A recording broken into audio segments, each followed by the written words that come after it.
So, Josh, can you tell us more about prevent and reverse heart disease and Dr. Caldwell Esselstyn? Sure.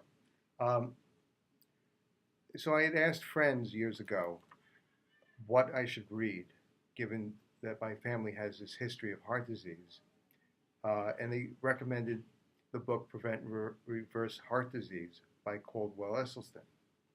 And I read the book, and but I didn't read it with the same commitment to really grasping the practices that were recommended. And then when I found out that my doctors, were strongly recommending that I go for some surgery, like having stents placed in my heart, I remembered what I had read in Prevent and Reverse Heart Disease, and I saw that there were things I could accomplish by eating a mostly plant-based diet.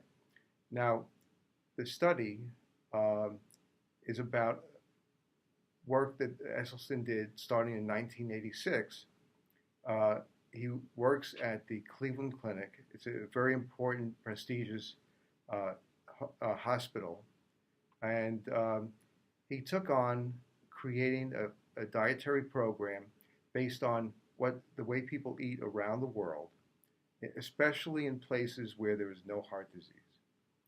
And he proposed to the management there that if he creates a dietary program, having people who have so he proposed to the management that if he created this dietary program and had people who are suffering from heart disease and they followed the same kind of diet that is followed in places where there's no heart disease, they would see what happens, see if it's effective for them also.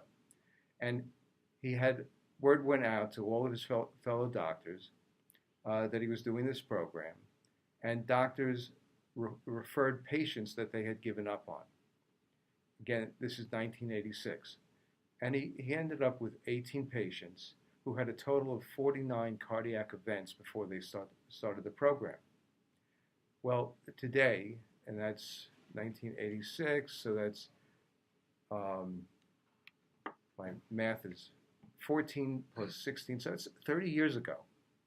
And all are still alive, and they only had one cardiac event since they started the program. So that's 49 before and one cardiac event afterwards.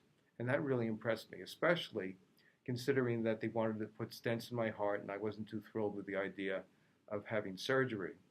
So I reread the book, actually got to meet with Dr. Esselstyn and his wife in their farm up around Woodstock.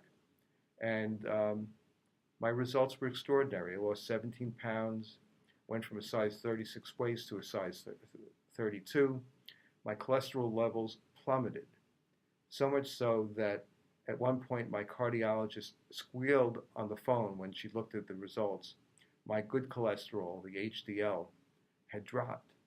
And I was concerned also. The truth is that when you stop eating foods that create excess cholesterol in the body, you don't need as much HDL as you did before. And I called Dr. Esselstyn because I was concerned, and he explained exactly what I just said.